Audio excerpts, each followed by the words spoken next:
Hello, I'm Marsha from the Twitch and Stitch podcast, and this is the creation of my new craft room, and I hope you enjoy it.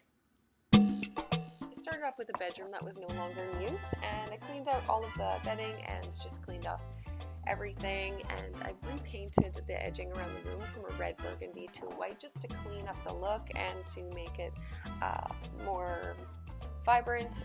Also, I swept up the floor and steam cleaned the floor as well, just to give it that nice clean and to keep the dust down while I was working. My next step was to fold up all of my fabrics neatly and put them into my storage closet.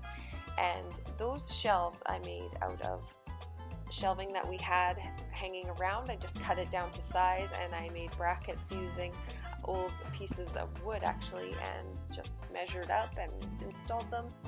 And the back and inside of the closet was a 1970s yellow, which I painted everything white just to make it look all clean and all match, and it just gives it a nice backdrop for all of my craft supplies.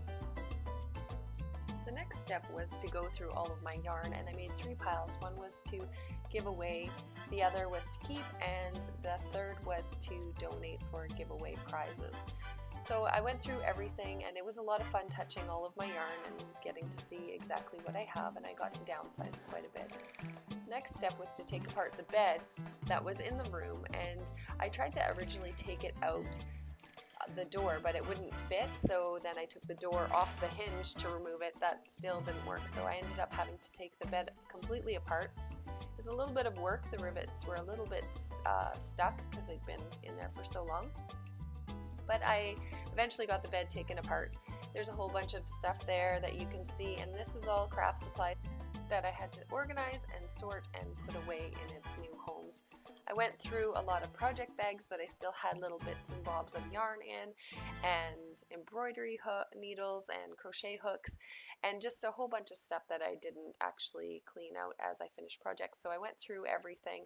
I got to touch every bit of yarn that I own, and I put it all away in this nice cabinet that you can see. I'm actually thinking of painting that white in the future, but I haven't quite decided if that's actually in fact what I'm going to do. So here is my craft room, and you can see there's my spinning wheel. I have a dresser there that is full of all my scrap yarn, a couple blustery shawls.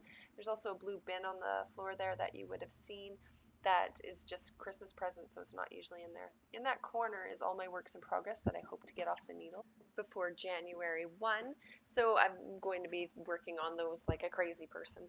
Right there you can see is a bunch of thimbles that were my mom's, and this is a desk that is my sewing desk, and I like to do a lot of sewing, and I also like to do upholstery work.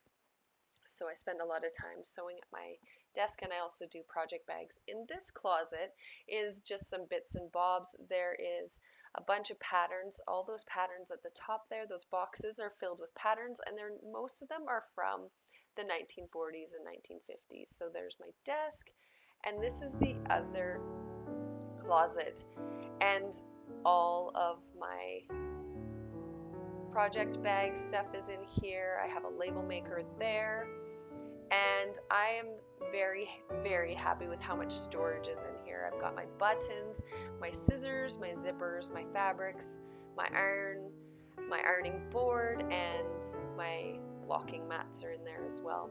I also have some projects that need buttons added, so they're in there so I can grab them easily with the buttons right there. This is my yarn collection, and it is really nice to have all of my yarn together where I can see it, and it remains dust free because the doors keep the dust off. Also, there's those beautiful boxes that I have there with pre-caked up yarn, and these are all of my hand-dyed yarns and specialty yarns.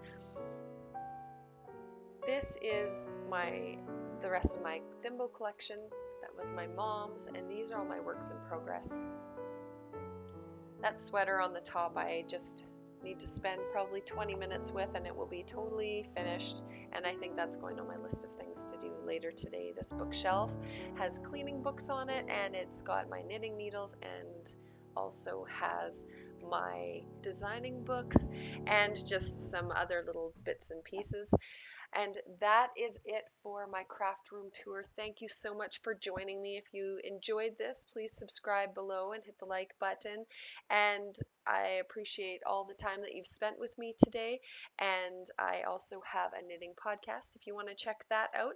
I hope you have an amazing day and you find lots of crafty things to do, and I really hope that you found this video inspiring, maybe gave you some ideas for your own craft room.